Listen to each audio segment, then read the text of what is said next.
Hello again, my name's James Foley. Caught a little bit of Fox News for a change last night and watched the appearance of James Foley as they talked to Greta Van Susteren.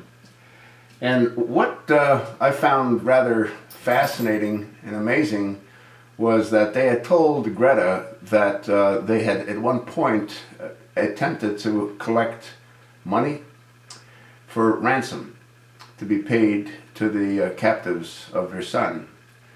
And what they had told Greta was that they were threatened by the State Department. And the reason that was given was that if a ransom's paid, what that'll do is it'll provide funds to further their attacks on America and other countries. Let me understand this. The State Department is concerned that if funds were paid for the release of their son, then that money could be used to further their jihad. Well, what about the hundreds of billions of dollars that Obama has funded the enemies of America? I think he gave $8 billion at one point to Mohammed Morsi so they could buy part of the Arab Peninsula and have a country of their own for the jihad. And he's given who knows how many hundreds of millions of dollars or billions of dollars to Hamas, to the rebel freedom fighters, you know, the ones that morphed into ISIL. So how does any of this make any sense? And what right does the government have to prevent anyone from trying to save their child, no matter what they have to do in order to do that? You think that if Chelsea Clinton was captured, do you think maybe that Hillary and Billy Bob would pay untold millions of dollars to get Chelsea back? Why is Chelsea any more important than James Foley? Well, she's not. The difference is the players and how they play the game. You think that if Malia and Natasha were captured, Obama wouldn't pay?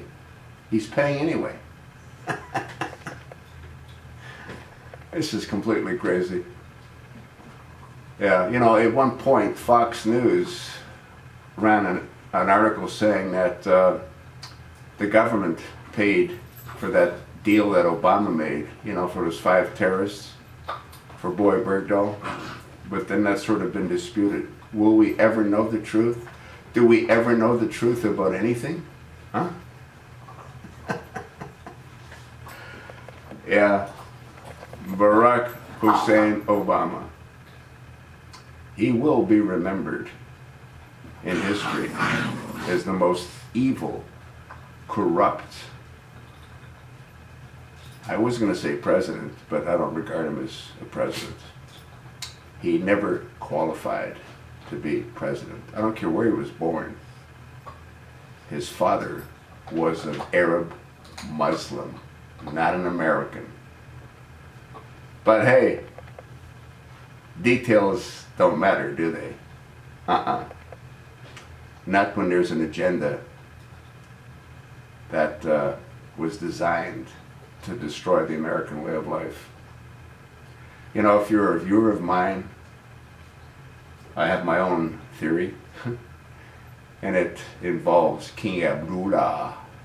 You know, the guy that gave Harvard $20 million 40 years ago, so Obama could run around and say that he has a degree from Harvard. Hey, wake up, America. Wake up.